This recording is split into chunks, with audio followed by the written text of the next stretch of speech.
जिनकी main stream media में following है, जो मेंबर ऑफ पार्लियामेंट हैं, जो पार्लियामेंट में हमारी बैठते हैं, जो वेरियस स्टेट असेंबलीज में बैठते हैं, respected leaders holding, we will not let this go unanswered. ठीक है, उनके पास तोप है, ठीक है, उनके पास तोप है, हमारे पास एक गुलेल है। और ऐसे कई सारे और जनरल्स हैं जिन्होंने ना बड़ा सपोर्ट करा, जिन्होंने बोला कि कोई बात नहीं बच्चे, तो मैं उनके पास गया। आई वाज वेरी स्कैर्ड यार, मीटिंग में आर्मी चीफ, तो सूट वूट खरीद के गया मैं, टाई शाई पहनी, अपने कुमाऊं रेजिमेंट की मैंने टाई पहनी। जय हिंद दोस्तों, मैं हूं मेजर गौरवारी और आप देख रहे हैं द चाणक्य डायलॉग्स की गोलू सीरीज। अच्छा दोस्तों, मैं एक तो माफी चाहूंगा, काफी गैप हो गया, मैं कर नहीं पाया रिकॉर्ड। मैं आपको पिछली बार ये बताने की कोशिश कर रहा था ना, चाणक्य फोरम और चाणक्य डायलॉग्स किस तरीके से शुरू हुआ, इसके पीछे कहानी क्या है यार। क्योंकि कई लोगों ने पूछा कि अचानक ये आपने क्यों ऐसा डिसाइड करा, आप मीडिया में आए थे। मैं आपको बताता हूँ, ये मेरा कभी प्लान था ही नहीं कि मैं चाणक्य फोरम बनाऊं या चाणक्य डायलॉग्स बनाऊं, ये मेरा कभी मन नहीं था। यूट्यूब में भी आपने देखा होगा मेरे चैनल नहीं थे, मैं अलग अलग चैनल्स को इंटरव्यूज देता था, उनके साथ शो करता था। मैंने कभी अपना चैनल नहीं बनाया, ना मेरी कभी मंशा थी।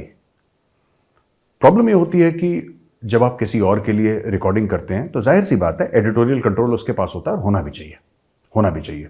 जिसका चैनल है एडिटोरियल कंट्रोल उसके पास होता है, वो बोलता है कि मेजर साहब हम इस मौजू पे, इस टॉपिक पे अब हम रिकॉर्ड करेंगे आज, तो आपका टाइम क्या रहेगा, तो हम बताते हैं ये टाइम ठीक है। फिर वो लोग अपना क्रू लेके मेरे यहाँ आते हैं, मैं उनके यहाँ जाता हूँ, इस तरीके से रिकॉर्डिंग होती है, और यही तरीका भी है। तो दोस्तों, मैं कुछ और करना चाहता था, और उसका ट्रिगर क्या था मैं आपको बताता हूँ। बात कुछ साल पहले की है, जब गलवान के आसपास चाइनीज सोल्जर बिल्कुल लाइन ऑफ एक्चुअल कंट्रोल के सामने आ गए थे, जो कि उनको नहीं आना चाहिए था। और ये जब आए तो क्योंकि वहां बड़ा दूर दराज इलाका है, वहां पे लोग जा नहीं सकते, और जाना भी बहुत कठिन है, वहां पे पहुंचना बहुत ज्यादा कठिन है। फौज तो वहां पे इसलिए जाती है क्योंकि फौज कितने जा चुके, कितने दशकों से फौज वहां पे जा रही है, तो फौज तो खैर they are used to it, but आम लोग वहां पे जाते नहीं और उस हाइट्स पे रहते भी नहीं है। तो साहब, हमारे मीडिया में कई लोग ये कहने लगे कि साहब, और पॉलिटिकल पार्टीज ये कहने लगी कि साहब अब ये तो मामला चला गया। कोई कहता है 1000 स्क्वायर किलोमीटर, कोई कहता था 1500 स्क्वायर किलोमीटर, कोई कहता था 2000 स्क्वायर किलोमीटर, कोई कहता था 2.5, कोई कहता था पूरा लेह लद्दाख चला गया, कोई पता नहीं क्या क्या, जितने मुंह उतनी बातें, जिसका। और ये ऐसे लोग जिनकी फॉलोइंग है सोशल मीडिया पर, जिनकी मेन स्ट्रीम मीडिया में फॉलोइंग है, जो मेंबर ऑफ पार्लियामेंट हैं, जो पार्लियामेंट में हमारी बैठते हैं, जो वेरियस स्टेट असेंबलीज में बैठते हैं, रिस्पेक्टेड लीडर्स होल्डिंग, जाहिर सी बात है कि अगर कोई मेंबर ऑफ पार्लियामेंट है, किसी भी पार्टी का हो, मेंबर ऑफ पार्लियामेंट है, तो इट्स अ बिग डील। ये कोई छोटी बात तो नहीं है, कोई मेंबर ऑफ पार्लियामेंट है, बहुत बड़ी बात है। आप कितने लाखों लोगों का प्रतिनिधित्व कर रहे हैं, तो ये this can't be a small thing. और डेमोक्रेसी में इससे बड़ी बात क्या हो सकती है, कोई ये बोले कि साहब मैं पार्लियामेंट में बैठता हूं, इससे तो बड़ी कोई बात नहीं हो सकती ना डेमोक्रेसी में, और होनी भी नहीं चाहिए किसी डेमोक्रेसी में दोस्तों। It's a matter of great honour, और मैं सबकी रिस्पेक्ट करता हूं जितने भी पार्लियामेंटेरियंस हैं। लेकिन उस वक्त क्या हुआ कि उस वक्त दोस्तों ऐसा माहौल अब तो लद्दाख चला गया, अब तो मैं उस समय लेह में था जब ये बातें हो रही थी, और मैं फौज के पास ही गया था किसी काम के लिए ना, आई हैड गॉन, एंड फिर वहां से मैंने 1-2 रिपोर्ट्स भी रिपब्लिक टीवी के लिए करी। पर मैं उसके पहले भी गया था, जब पहले उसके र्यूमर मॉन्गरिंग शुरू हुई थी, तो उसके 15-20 दिन पहले भी गया था, and I met everybody.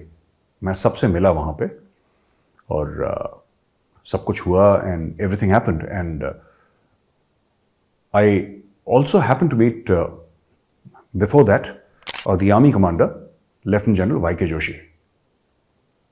So general Y K. Joshi उस जमाने में लेफ्टिनेंट कर्नल वाई.के. जोशी होते थे कारगिल के टाइम पे, उनको वीर चक्र से नवाजा गया था, और very brave this thing, an excellent human being, very simple, very humble, and he was the northern army commander, जिनके अंडर कैप्टन विक्रम बत्रा को परमवीर चक्र मिला, जिनके अंडर राइफलमैन संजय कुमार को परमवीर चक्र मिला। तो एक यूनिट में 2-2 परमवीर चक्र उन्हीं के अंडर मिले थे। He was the CO, commanding officer of 13 जैग्रिफ। जब ये पूरा 13 जैग्रिफ ने वो कहानियां लिख दी थी ना इतिहास के पन्नों में, ही इज द सेम वन।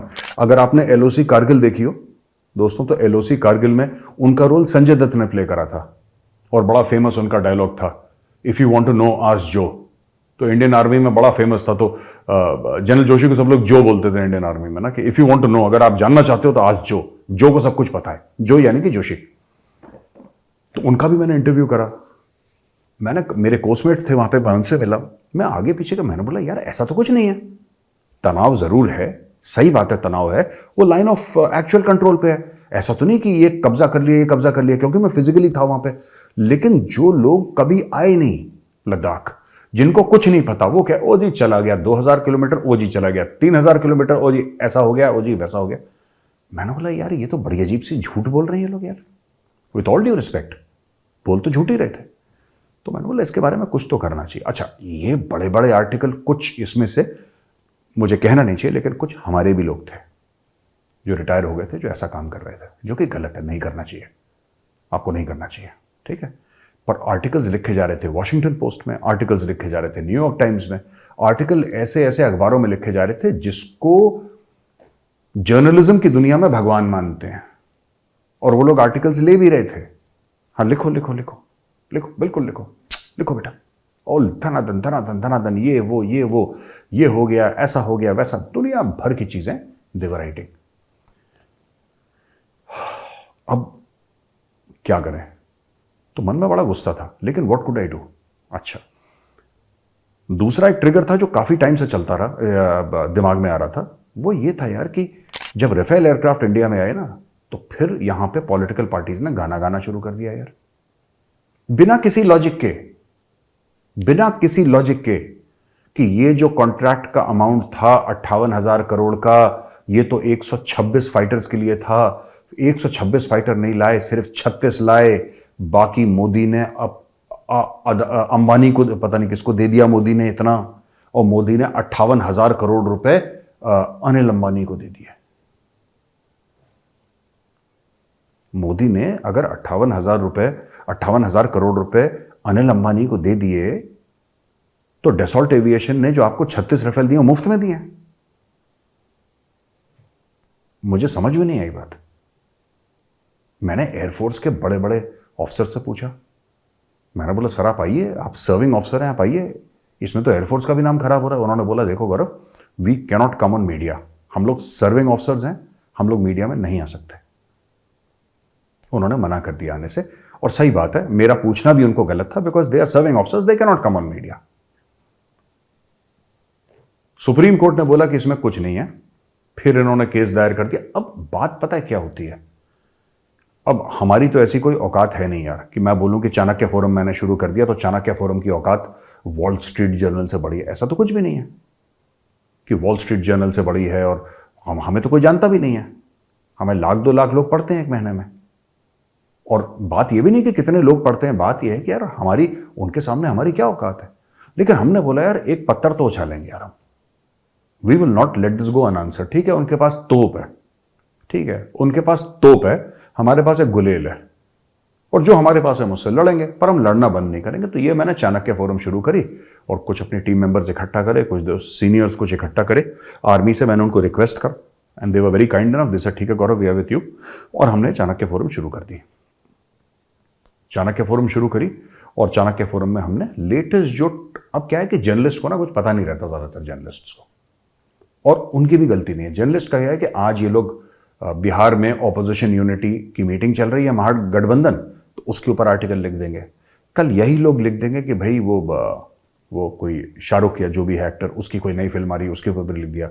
अरे वर्ल्ड कप हो रहा है, वर्ल्ड कप हो रहा है, उसके ऊपर आर्टिकल लिख दिया। यानी कि इनका स्पेशलाइजेशन कम होता है। ऐसे भी नहीं, स्पेशलिस्ट जर्नलिस्ट भी होते हैं, ऐसे होते हैं जिन्होंने दशकों तक डिफेंस की बीट कवर होती है। Those people are pretty knowledgeable, by the way, they are pretty knowledgeable. और कुछ स्पोर्ट्स की बीट वाले भी, बट ऐसे भी जर्नलिस्ट होते हैं, हर एक के ऊपर कुछ ना कुछ दागते रहते हैं गोलियां। तो मैंने बोला नहीं यार, जर्नलिस्ट से बहुत कम लिखवाने आर्टिकल, हमें लिखवाने हैं जो जनरल्स हैं, जो कि कर चुके हैं काम, हमें उनसे आर्टिकल्स लिखवाने हैं। We have to get those people to write for us, जो कि अगर कोई, जैसे कि हमने, छोटी बात है, एक मैं आपको एग्जाम्पल दे देता हूँ, एक I will give you a small example जिससे आपको पता लग जाए। अगर कश्मीर के ऊपर लिखना है या इंडो पाक रिलेशंस के ऊपर लिखना है, तो आई सेड कि we will request general Hasnain, general Syed Ata Hasnain को हम रिक्वेस्ट करेंगे। अच्छा, मेरा ये फायदा है ना कि मैं, ये जितने भी जनरल वनरल है ना, लोग कहते हैं साहब ये आपकी बात कैसे मान जाते हैं, आप फंक्शन पे बुलाते हैं तो जनरल, मैं इनका यंगस्टर हूं यार, मतलब मैं इनका छोटा हूं, ठीक है। जब परिवार में छोटा बच्चा होता है ना, मैं इनके सामने छोटा बच्चा हूं, अब ये जनरल साहब क्या ही बोलेंगे मुझे यार, मैं सर प्लीज आ जाइए, ठीक है बेटा मैं आ जाऊंगा, यही तो होता है। मैं इनके बराबर का थोड़ा ना हूं। अब जनरल हसनैन यहां पे, मैं यहां पे हूं यार जमीन पर, मतलब अगर मैं उनसे बोलूंगा कि सर प्लीज आ जाइए मेरे फंक्शन में, तो मुझसे क्या, यही तो बोलेंगे ठीक है बेटा मैं आ जाऊंगा, और क्या बोलेंगे वो मुझे। और भी बड़े सीनियर जनरल्स हैं जिनको मैंने बुलाया, and they were very kind, because वही चीज़ है, फौज में, मैं फौज में रह चुका हूं, मैं यंगस्टर हूं उनका, और यंगस्टर को इनकरेज करने का फौज में एक ट्रेडिशन है। मैं आपको साफ सीधी बात बताता हूं, फौज में ना एक ट्रेडिशन है कि जो यंगस्टर है, हमसे जूनियर है, उसको इनकरेज करो। तो वेटरन्स ने मुझे बहुत इनकरेज करा, और डांट भी मैंने बड़ी खाई है, मैं आपको बताऊं, जिन जिनका नाम मैं आपको बता रहा हूं ना, और थोड़ी सी मैंने गड़बड़ करी तो फिर डंडा भी आता था पड़ाक से। But they were very kind या दे वर वेरी सपोर्टिव, और उनके आशीर्वाद से ना धीरे धीरे ये चाणक्य फोरम बड़ा होता गया और सेटल होता गया उनके आशीर्वाद से। They kept on. और मैं जिसके पास भी जाता कैसे सर प्लीज हेल्प मी, किसी ने मेरी हेल्प करने से मना नहीं करा। And these were very big people यार, core commander, army commanders and all, ठीक है। And they have commanded at their peak lakhs of man यार। इनको, ये तो उस लेवल के लोग हैं जहां पे इनको अप्रोच करना इम्पॉसिबल है। और मैं फ़ोन करता था और मैं इनसे रिक्वेस्ट करता था कि सर आप प्लीज़ मेरी हेल्प कर दीजिए सर मुझे, तो किसी ने मना नहीं करा। मैं गया जैसे किसी के पास कि सर आप मेरी हेल्प कर दीजिए, ठीक है बच्चे हो जाएगा, चिंता मत कर, जा बेटा कोई बात नहीं। तो वेरी लार्ज हार्टेड, बड़े दिल वाले लोग कि ठीक है बेटा कोई बात नहीं। तो उनके आशीर्वाद से, उनकी ब्लेसिंग से, उनके सपोर्ट से चाणक्य फोरम बन गया, ठीक है। जैसे मैंने आपको जनरल हसनैन का एग्जाम्पल दिया कि सब प्लीज, ये जो मैंने चाणक्य डायलॉग्स का कॉन्क्लेव करा, ये कैसे हुआ आपको पता है? मैं आपको स्टोरी बताता हूं। मैं फंस गया, मैंने बोला यार ये कौन आएगा यार मेरे, हु विल कम, मैं कुछ भी नहीं हूं यार, मैं इतने जनरल्स हैं, एयर चीफ मार्शल हैं, फलाना एडमिरल, ये क्यों आएंगे भाई मेरे, अगर मैं बुलाऊंगा तो इनके, ये तो थिंक टैंक्स में हैं, कोई किसी के साथ है, कोई किसी के साथ अटैच्ड है, ये तो बड़े हाई लेवल के काम करते हैं। आई एम नोबडी, मैं तो एक बड़ा नॉर्मल सा बंदा हूं। तो फिर मैं करूं क्या, हाउ शुड आई अप्रोच? तो पहला जो था, और बाद में भी 1 2 3 हमने 3 चाणक्य डायलॉग्स करे। मैं हर समय जनरल हसनैन के घर गया, मैं उनके घर जाता था। मैं जनरल हसनैन सर के घर में गया, सर मेरी आप मेरी हेल्प करिए, मैं फंस गया हूं। तो वो क्या खाओगे? तो जनरल साहब ने कोल्ड कॉफी पिलाई मुझे और कुछ खाने वाने के लिए। आपको पता है तो चाणक्य डायलॉग्स जो कॉन्क्लेव हुआ था, वो उसकी प्लानिंग मैंने कैसी करी थी? मैंने उसको प्लानिंग करी थी कि जनरल सैयद अता हसनैन सर ने कागज लिया, कलम लिया, उन्होंने लिख के पूरी प्लानिंग करी, और आपका भाई गोलू वहां पे फल खा रहा था और कोल्ड कॉफी पी रहा था। हो गया। और ऐसे कई सारे और जनरल्स हैं जिन्होंने ना बड़ा सपोर्ट करा, जिन्होंने बोला कि कोई बात नहीं बच्चे तू चिंता मत कर। तो ये उनके आशीर्वाद से चीजें खड़ी हो गई। और हम लोग भी अब लिखने लगे, हम लोग भी लोगों को बताने लगे कि यार ऐसा नहीं है जैसा आप लोग समझते हो। राफेल में आपने बोला चौकीदार चोर, आप क्या कह रहे हो? जब आप ये कहते हो चौकीदार चोर है, चलो ठीक है आपकी मोदी जी से लड़ाई है, आपने बोल दिया, वो एक अलग बात है। आप ये कह रहे हो कि एयरफोर्स ने कुछ नहीं बोला, एयर चीफ ने कुछ नहीं बोला। आप क्या समझते हो मतलब एयर चीफ को? Who do you think the air chief is, और who do you think the army chief और द नेवी चीफ? अरे यार ये लोग ऐसे लोग नहीं है कि आपने बोला कि जी दे आर सिंपल, जैसे कि वो होते हैं ना कोई सरकारी ऑफिस में, वो नो भाई साहब, ये इंस्टीट्यूशंस हैं, ये these people are at the very top. इनको नहीं पसंद आता है, बोल देते हैं कि सर ये गलत है। एक बंदा जो होता है ना, जो चीफ बनता है आर्मी का, नेवी का, एयरफोर्स का, ठीक है, इसके लिए भाई बहुत गुर्दा, बहुत कलेजा चाहिए। तो जिस तरीके से आपको पॉलिटिशियंस बोलते हैं ना, नहीं बोल दिया कि नहीं यही उड़ेंगे राफेल, तो उन्होंने बोला जी मालिक ऐसे, ये सब झूठी बातें हैं, ऐसा नहीं होता, ठीक है ना। बहुत ड्यू डिलिजेंस होता है, बहुत कंसिडरेशंस होते हैं। मतलब फौज तो इतना ड्यू डिलिजेंस करती है कि फौज दिमाग खराब कर देती है कर करके ड्यू डिलिजेंस। कोई फॉर्च्यून 500 कंपनी क्या करती होगी ड्यू डिलिजेंस? और ये बिग 4 है ना जो हम कंसल्टिंग के बाद बोलते हैं कि KPMG और अर्नस्ट एंड यंग और ये बड़े बड़े जो कंसल्ट, ये क्या करते होंगे जो आर्मी करती है, नेवी करती है, एयरफोर्स करती है? भाई साहब धुआं धुआं कर देते हैं लोग, तब जाके कहीं they reach upon a conclusion that या दिस इज गुड। तो ये कहना कि यार ये हो गया, ये हो गया, ये सब, अब यही चीज आजकल उसके बारे में हो रही है, प्रेडेटर ड्रोन्स के ऊपर। ये बड़ी साहब कंट्रोवर्सी चल रही है, प्रेडेटर ड्रोन्स, इसका रेट ज्यादा लगा दिया, इसका रेट, आपको कैसे पता यार कि इसका रेट ज्यादा? आप बताओ क्या है प्रेडेटर? प्रेडेटर की स्पेलिंग नहीं पता उन लोगों को। बट वही बात है कि अगर आपको झूठ बोलना है, आप लोगों के सामने झूठ बोल दो।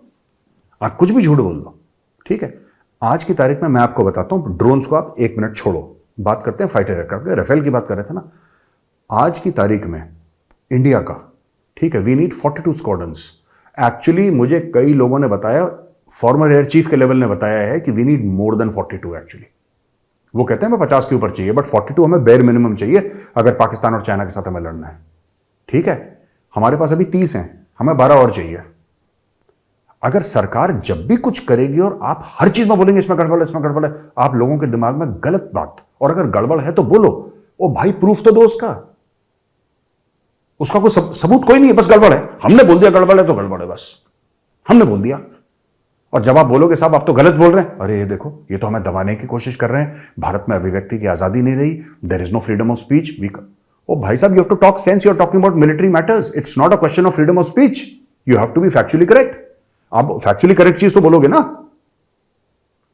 मैं आपको बोलूं कि आप गलत आदमी हो, आपने चोरी करी है, मैं आपको बोलूं कि आप गलत आदमी हो, आपने चोरी करी है, आप बोलोगे साहब आपके पास क्या सबूत है मैंने चोरी करी है? मेरे पास सबूत नहीं है, मेरे पास सबूत नहीं है, लेकिन मेरा हक है बोलना कि आपने चोरी करी है, क्योंकि मेरी फ्रीडम ऑफ स्पीच है और कॉन्स्टिट्यूशन के फलाना आर्टिकल के तहत मेरे पास एक स्पीच है, इसलिए मैं आपको चोर बोल सकता। यार ये तो कोई लॉजिक नहीं होता ना।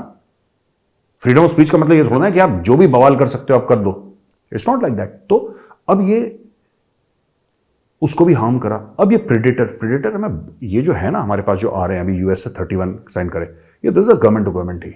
ये जो भी स्ट्रेटेजिक असेट्स होते हैं ना, स्ट्रेटेजिक असेट्स, ये सरकार ने बोला कि यार गवर्नमेंट टू गवर्नमेंट डील होनी चाहिए, ठीक है। तो अब ये गवर्नमेंट टू गवर्नमेंट डील हो रही है, उसमें भी ये ज्यादा महंगा है। यार ऐसे नहीं होता, मैं आपको बताता हूं, यही इन्होंने झूठ फैलाया था राफेल के बारे में कि हमने तो 126 बोले थे, ये 36 आए। अब इसका क्या सीन है मैं आपको बताता हूं बड़े आसान शब्दों में। आप कार खरीदते हैं, ठीक है, कार के कई सारे मॉडल्स होते हैं, राइट। आप बोलते हैं अच्छा ये कार है जिसमें कि ना ये वाला है, इसमें ऑटोमेटिक विंडोज़ हैं, फिर आपने बोला कि नहीं इसमें इतने एयर बैग्स हैं, फिर आपने बोला कि इसमें सन रूफ है, फिर आपने बोला कि नहीं इसमें ऑटोमेटिक ट्रांसमिशन है, इसमें 4x4 और XYZ, मुझे नहीं पता XYZ जो भी हो, तो उसके दाम बढ़ते रहते हैं, ठीक है। फाइटर जेट्स में होता है कि आपने बोला कि इसके एवियोनिक्स हमें ऐसे चाहिए, ये सॉफ्टवेयर चाहिए, आपने बोला इलेक्ट्रॉनिक सूट्स में ऐसा चाहिए हमें, फिर आपने बोला हमें ये मिसाइल्स चाहिए, तो इनके कई गुना कॉस्ट बढ़ते हैं जब आप एक्चुअल एक चीज बोले ना, ठीक है। मैं आपको छोटी सी बात, आपने बोला कि एक भारतीय सेना में एक सिपाही है, उसकी सैलरी आपने बोला 50,000 रुपए, उदाहरण के लिए, पर वो कॉस्ट नहीं है, वो कॉस्ट नहीं है। आप ये, वही मैं कह रहा हूं ना आपको, ये और ऑपोजिशन को ऐसी बात नहीं है, जिन लोगों ने, मैं सारी ऑपोजिशन की बात नहीं कर रहा, ऐसी बात नहीं कि इनको सच नहीं पता, इनको सच पता है, दैट इज द प्रॉब्लम। जो अज्ञानी हो आप उसको सिखा सकते हो, जो जानबूझ के कहता है ना, you can't wake a man up who is pretending to be asleep, जो सोने की एक्टिंग कर रहा है ना कि वो सो रहा है, आप उसको कैसे उठाओगे? वो तो एक्टिंग कर रहा है, वो तो एक्टिंग करता रहेगा। अब मैं आपको बताता हूं, जैसे चलिए फौज का छोड़िए, मैं आपको बताता हूं, ठीक है। मैंने बोला कि मैं चाणक्य डायलॉग शूट करने के लिए इतनी तनख्वाह ले रहा हूं, ठीक है, माना कि मेरी मंथली तनख्वाह 100 रुपए, पर सिर्फ क्या यही कॉस्ट है?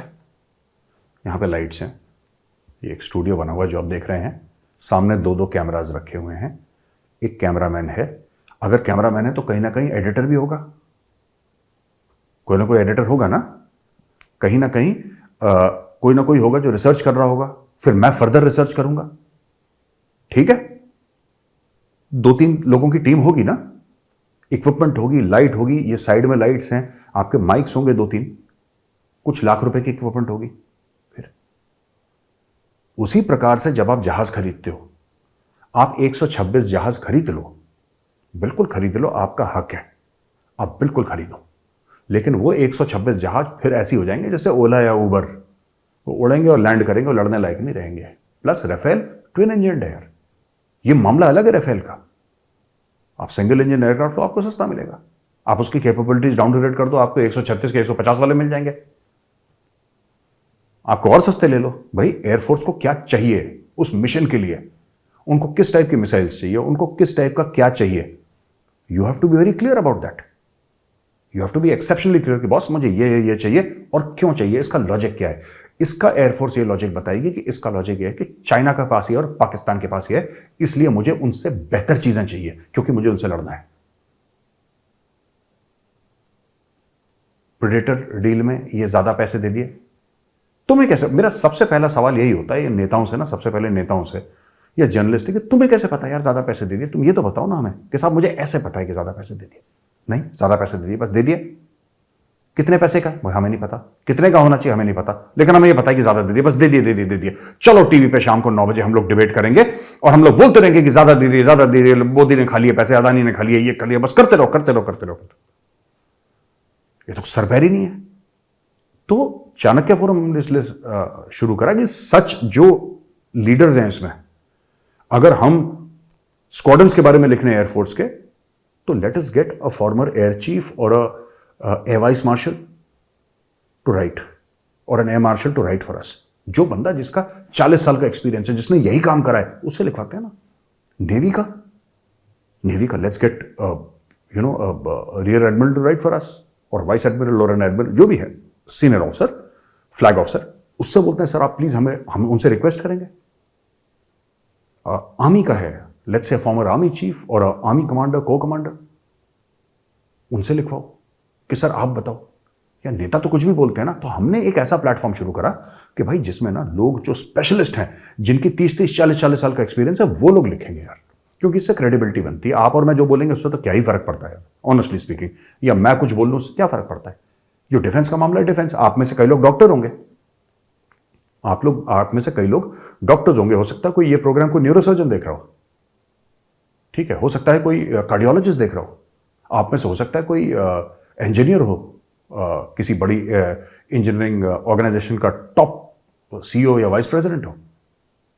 तो आपका नॉलेज डिफेंस में नहीं है, लेकिन आप अपनी फील्ड में तो एक्सपर्ट हो ही ना, तो उस फील्ड में तो आप ही बोल पाओगे ना, उस फील्ड में तो आप ही बोल पाओगे, मैं तो नहीं बोल पाऊंगा उस फील्ड में। तो अगर मुझे आर्टिकल लिखवाना है तो मुझे फिर आपसे लिखवाना है। मैं आपसे कहूंगा, आपके पास जाके रिक्वेस्ट करूंगा कि डॉक्टर साहब एक हम कार्डियोलॉजी के ऊपर आर्टिकल लिखना चाह रहे हैं कि what are the latest trends and latest technologies in the field of cardiology, आप जरा इसके ऊपर हमें आर्टिकल लिख के दीजिए। फिर डॉक्टर साहब कहेंगे ठीक है यार, मैं आपके लिए एक आर्टिकल लिख देता हूं। तो उसकी क्रेडिबिलिटी हो जाएगी कि ये डॉक्टर है, ये ऑल इंडिया मेडिकल इंस्टीट्यूट के डॉक्टर हैं, ये कार्डियोलॉजी प्रैक्टिस कर रहे हैं, इनकी 20-25 साल का एक्सपीरियंस है, और ये डॉक्टर साहब ने लिख के दिया। फिर वो हाथ कंगन को आरसी क्या वाली चीज हो जाती है कि यार ये तो डॉक्टर साहब ने लिखा है, डॉक्टर साहब का ये प्रोफाइल है। इसीलिए हमने शुरू करा। अब हम आते हैं चाणक्य डायलॉग्स पे। चाणक्य डायलॉग्स के 2 हिस्से। चाणक्य डायलॉग के 2 हिस्से। पहला हिस्सा तो ये कि साहब चाणक्य डायलॉग्स का वीडियो, तो ये हमने पहले ऐसे ढीला मीला शुरू करा। हमने बोला कि ठीक है, कभी कभी जब हो गया करेंगे। I was never interested in this YouTube thing. मेरा कभी ऐसा मन नहीं था यार कि मैं यूट्यूब में कुछ करूं। करता था दूसरे के लिए, इसके लिए, उसके लिए, उसके लिए, कभी खुद के लिए नहीं। और जब खुद के लिए बनाया भी, आपने देखा कि मैंने कभी करा नहीं इसको। फिर कुछ ऐसी चीज हुई जो मैं अभी डिस्कस नहीं करना चाहता। फिर मैंने चाबी देना शुरू करा, और एक दिन मैंने बोला नहीं यार, मैं रोज करूंगा। फिर वो कैमरा शैमरा आए, पूरे लाइट्स आई, स्टूडियो बना।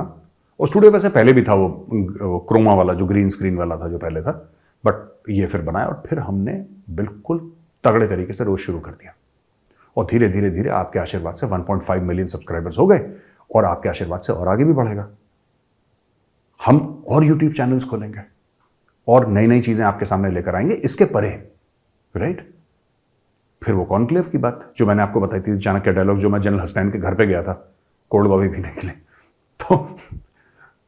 तो धीरे धीरे फिर क्या हुआ, हमारे कॉन्क्लेव पे फिर मैंने और बोला, और जनरल्स थे, मैं उनके पास गया, मतलब सर मेरी हेल्प करिए, हेल्प करिए। तो everybody without exception was very kind, very kind. ठीक है बच्चे, हो जाएगा बेटा, don't worry, it will be done. And all of them very kind. They said कि ठीक है तू कर, हम आएंगे। और आए भी। मेरी यूनिट वाले, दे वर वेरी काइंड। मेरे अभी जो पहले कंपनी कमांडर थे, मैंने नाम लिया था ना, कर्नल DS रावत, उस जमाने में मेजर DS रावत थे जब मैं कमीशन हुआ था। मैं रावत सर को मैं परेशान करता था, उनको तो हक से बोल देता हूँ ना। वो हमारे, is like my elder brother, मेरे पहली कंपनी कमांडर हैं, तो वो रिलेशनशिप तो रहेगा ना। तो मैं रावत सर से तो बोल ही देता था कि सर आप आ जाओ। फिर जनरल मिश्रा थे, and so many, I mean Padmaja Kishore was there, and so many other officers from my unit was there. Brigadier Anand, है ना, Brigadier Anand came, and I think he came for the first one. Andy came for the first one, then Andy got posted out and also he's not here. Then I think he came for the first one. My co-mates here, मेरे co-mates आए, Colonel Vivek Sharma came, and Colonel JV Singh came, and बाकी है Colonel Manish Pranal, ये सब लोग आए। और कोस्टमेट से यार सॉरी यार अगर किसी का नाम भूल गया तो माफ़ कर देना, मुझे डंडे मत मारना बाद में। तो ये सब लोग आए यार, इन लोगों का बड़ा सपोर्ट रहा और धीरे धीरे बन गया। देन आर्मी चीफ के ये देखिए, ये खूबसूरती है फौज की। मैं तो रिक्वेस्ट ही कर सकता हूँ ना, आई कैन नॉट, मैं तो उस लेवल पे हूँ नहीं कि आई कैन टेल समबडी कि नहीं आपको आना पड़ेगा, आई कांट डू दैट, मैं तो उस लेवल का हूँ नहीं।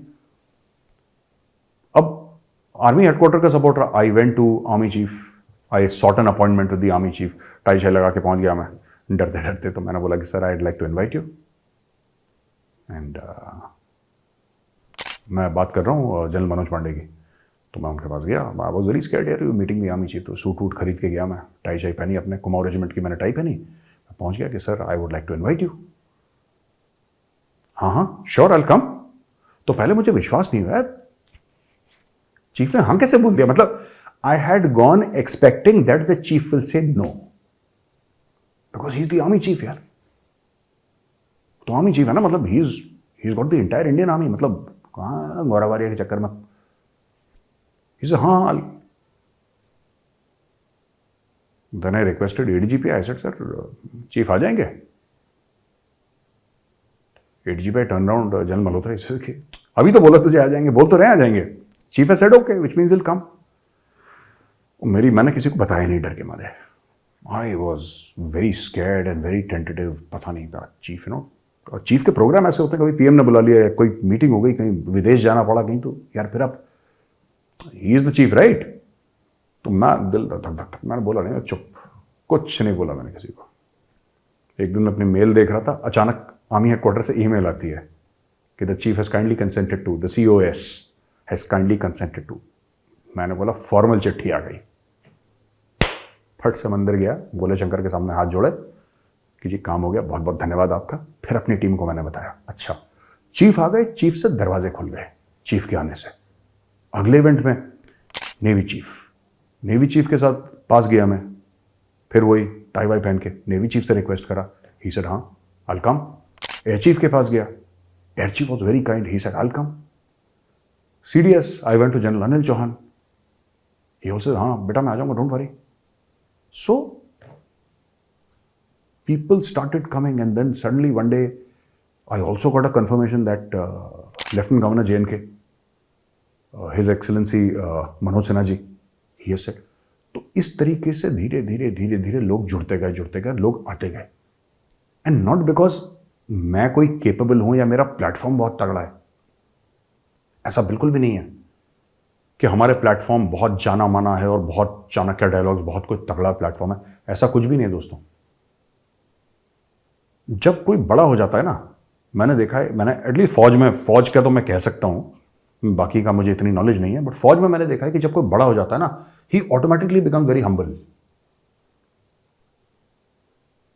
Seat down, have a cup of tea Gaurav, बैठ यार बैठ, बोल क्या चाहिए बोल। सर आप मेरे प्रोग्राम में आ सकते हैं? हाँ of course I come, don't worry son, I come, जा बेटा जा, डोंट वरी, डन। सो इतना बड़प्पन, इतनी मदद, इतना आशीर्वाद और सबकी ब्लेसिंग से हो गया और हम लोग यहां पे पहुंच गए।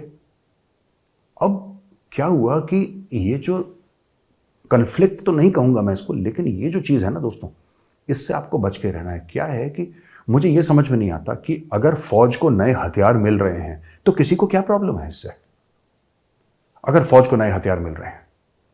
अब जैसे बोफोर्स के बारे में मैं आपको एक सच्चाई बताता हूं जो आपको नहीं पता है, ठीक है। जबरदस्त हथियार है, जबरदस्त हथियार है। कारगिल में बोफोर्स ने खिड़कियां खड़का दी थी पाकिस्तानियों के, इतना खतरनाक हथियार है। लेकिन आपको पता है बोफोर्स के आने के बाद 30-35 साल तक कोई नई तोप नहीं आई भारत में, नहीं आई। आपको अपग्रेड करना पड़ेगा ना, you have to concentrate. I am saying Bofors is a fantastic weapon, इसमें कोई शक नहीं है, out of this world, excellent. But the guns that we have, that technology is old and that needs to be upgraded, क्योंकि आपको regular upgrade करना है। जैसे डॉक्टरी की पढ़ाई होती है ना दोस्तों, ऐसा नहीं कि MBBS कर दिया और एक बार डॉक्टर बन गया। डॉक्टर पढ़ते रहते हैं, आपने देखा होगा, पढ़ते रहते हैं 30-40 साल तक पढ़ते, ये जितनी उम्र होती है कुछ ना कुछ करते रहते हैं, अपने आपको अपग्रेड करते रहते हैं। डॉक्टर स्पेशलाइजेशन, फौज में भी ऐसे होता है, आपको अपग्रेड करना है इक्विपमेंट को, सेल्फ को, हर जगह। तो ये एक चीज बना लिया, जब भी आप कोई चीज लेंगे बोले साहब ये गलत है, इसमें धांधली। क्या धांधली हुई हमें नहीं पता। अच्छा, प्रेडेटर ड्रोन है 31 खरीदे, ज्यादा पैसा दे दिया यार। अच्छा, कितना देना चाहिए था ये हमें नहीं पता, ये हमें नहीं पता कितना देना चाहिए था, पर जितना भी दिया है ज्यादा दिया यार। अगर तुम्हें फ्री में भी दिया है ना अमेरिका ने, अगर मैं तो ऐसी मजाक कर रहा हूं, अमेरिका ने फ्री में भी दिया है ना तुम्हें प्रेडेटर ड्रोन, तो भाई एक बात ध्यान रख लेना, अमेरिका को उल्टा तुम्हें पैसे देने चाहिए। ड्रोन तो देता ही अमेरिका, तुम्हें पैसे भी देता, क्योंकि अगर हमारी सरकार होती, बाय द वे हमारी अगर होती, तो अमेरिका से ड्रोन तो लाते ही, अमेरिका से पैसे भी ले आते कि तुम्हारी इज्जत की बात है कि हम तुम्हारे लिए ड्रोन, तुमसे ड्रोन ले रहे हैं, तुम्हारे लिए बड़ी इज्जत की बात है, लाओ पैसे। ये फिर इस बात का तो कोई लॉजिक नहीं है। तो यार ऐसी ऐसी चीजें, तो इसके लिए चाणक्य फोरम और चाणक्य डायलॉग्स के बनने का यही मकसद था। ये जो प्रोपेगेंडा है ना, जो गलत चीजें लोग बोलते हैं, आपके सामने सच लाना और उन लोगों के मुंह से सच लाना जो कि एक्सपर्ट्स हैं। नेता तो कुछ भी बोल देते हैं यार, ये कुछ भी तोता उड़ा देंगे हवा में, लेकिन अगर वहां पे फॉर्मर एयर चीफ खड़े हैं और कुछ बोल रहे हैं, तो that has weight, that has weight. If a former navy chief is saying something, former army chief is saying something, or even if the current army, navy or air force chief is saying, CDS is saying, उस चीज का वजन है, क्योंकि ये लोग, these are top of the line professionals and global professionals हैं यार ये लोग। ऐसी बात नहीं कि सिर्फ इंडिया के, they are global level professionals। इनके बात में वजन है, तो उनसे मैं रिक्वेस्ट करके लाया कि सर आप सच क्या है दुनिया को बताइए। एंड देन दे सेड कि ये आत्मनिर्भर भारत के पीछे ये फिलॉसफी है, इतना टाइम लगेगा, ये कर रहे हैं, ये कर रहे हैं, तो लोगों को बताए। इंटेलेक्चुअल डिस्कशंस हो जाते हैं कभी कभी, कई लोग कहते हैं साहब हमें समझ में नहीं आता, लेकिन दोस्त ये चीज़ ही ऐसी है, जियो politics, national security, this is highly complicated subject. तो उसके लिए मैंने चीज़ बताई कि आसान शब्दों में कोशिश करें कि आप लोग जो कि इस फील्ड के नहीं हैं, आप लोगों को आसान शब्दों में बताना इसको कि ऐसा ऐसा हो रहा है और ये हो रहा है, तो आपको एक स्रोत मिले जहां से आपको सच मिले और क्रेडिबल राइटर्स मिले जिनकी क्रेडिबिलिटी हो। ये सबसे बड़ी बात होती है दोस्तों, क्रेडिबिलिटी। मैं आपको अगर एक चीज आपके साथ में गलत करूंगा, अन्याय करूंगा आपके साथ, दूसरी बार करूंगा, तीसरी बार से ना आप हाथ जोड़ के कोने से चले जाएंगे, फिर मेरी बात का विश्वास नहीं होगा। उसको कहते हैं लैक ऑफ क्रेडिबिलिटी। ठीक है, यहां पे क्या होता है, नेता कुछ भी बोल देते हैं इंडिया में, फिर बाद में बोलते हैं that was a political statement. अरे आपने कितना डैमेज कॉज करा है नेशनल सिक्योरिटी का, आपको एहसास है? आपने तो हैं दांत दिखाया और बोला पॉलिटिकल स्टेटमेंट है। ऐसा नहीं होता। तो मेरी सबसे रिक्वेस्ट है कि please keep away from national security. हाथ जोड़ के विनती है, मैं एक कॉमन मैन हूं और एज अ कॉमन मैन मैं सिर्फ जो हमारे नेता हैं बड़े बड़े, मैं उनसे सिर्फ ये रिक्वेस्ट कर सकता हूं कि सर प्लीज आम जनता के दिमाग में गलत चीजों को लेकर डाउट मत डालिए। कभी कहते हो पूरा लद्दाख चला गया, कभी कहते हो राफेल का सारा पैसा अंबानी को चला गया, कभी कहते हो प्रेडेटर डील गलत है, ये गलत है। आम आदमी जिसको इतनी नॉलेज नहीं है, क्योंकि बड़े हाईली कॉम्प्लिकेटेड सब्जेक्ट्स हैं, राइट। मैं तो लकी हूं कि मुझे इतने सीनियर वेटरन्स हैं और सर्विंग ऑफिसर्स हैं जो मुझे समय दे देते हैं, मैं समझ लेता हूं उनसे, वरना मेरी अकल इतनी नहीं है भाई कि मैं समझ लूँ ये सब। I don't have that kind of brain and that kind of knowledge, मैं नहीं समझ पाता इतनी चीज़ें। तो हम लकी कि इतने लोगों का आशीर्वाद है, वो कहते हैं हाँ बेटा बैठ, बोल क्या पूछ रहा है, तो मैं पूछ लेता हूँ अपना डाउट उनसे, तो मैं लिख लेता हूँ, नोट बना लेता हूँ, तो मुझे पता है। इसलिए मैं आपसे कह रहा हूँ दोस्तों कि फालतू की ये सब चीज़ें ना, आप इन पर विश्वास मत करिए, ठीक है। और हम लोग जल्दी से जल्दी और डिटेल्स आपके पास लाते रहेंगे। तो दोस्तों ये कहानी थी चाणक्य फोरम और चाणक्य डायलॉग की। मजबूरी में खोला, मेरा कभी मन नहीं था खोलने का, I was force to do it. इन्होंने ना धक्का दे दे के इतना दीवार से लगा दिया कि there had to be reaction, और जो reaction, it was an act of defiance. Chanakya forum was an act of defiance कि ठीक है यार, तुम्हारे पास तोप है ना, मेरे पास तोप क्या, मेरे पास तो राइफल भी नहीं, मेरे पास तो गुलेल है, लेकिन अगर तुम तोप चलाओगे ना, मैं कम से कम मरते मरते गुलेल से तो मारूंगा, ठीक है। चाहे उससे चिड़िया ना मरे, लेकिन ये नहीं होना चाहिए कि बिना जवाब दिए मर गया ये, इसने कुछ तो करा है, तो मैं गुलेल चलाऊंगा, बस इतनी सी बात है। और यही चाणक्य फोरम और चाणक्य डायलॉग्स का यही मूल मंत्र है कि सच आपके सामने लाना। और सच कौन बोलेगा? सच वो बोलेगा जिसने 30-40 साल एक फील्ड में बिताए हैं, क्योंकि सच उसके मुंह से अच्छा लगता है, क्योंकि उसकी क्रेडिबिलिटी जबरदस्त है। वही चीज अगर मैं आपको बोलूंगा ना राफेल के बारे में, या यही चीज मैं आपको बोलूंगा किसी एयरक्राफ्ट कैरियर के बारे में, आप बोलेंगे मेजर साहब आपको क्या पता है, तो नेवी का मामला है, how do you know this? So a senior naval officer has to tell you about aircraft, a senior air force officer has to tell you कि मैं लेकर आया था, इसलिए मैं ये बोल रहा हूं, because I was there, I was the chief and I was this, whatever his position, I was there. So उसकी क्रेडिबिलिटी बनती है। तो इसीलिए मैं ये प्लेटफॉर्म आपके सामने लेकर आया कि you can read and you can know and you can hear from the best of people in the field. और दोस्तों, जैसा ये बड़े बड़े लोगों का मैंने आपको नाम बताया, जैसे इन लोगों ने अपना आशीर्वाद दिया और मुझे सपोर्ट करा, मैं चाहता हूं आप लोग भी मुझे आशीर्वाद दें। दोस्तों, अगर वीडियो पसंद आए ना तो इस वीडियो को लाइक जरूर करिएगा, हमारे चैनल को सब्सक्राइब करिए, बेल आइकन दबाना बिल्कुल मत भूलिएगा। जय हिंद, वंदे मातरम, भारत माता की जय।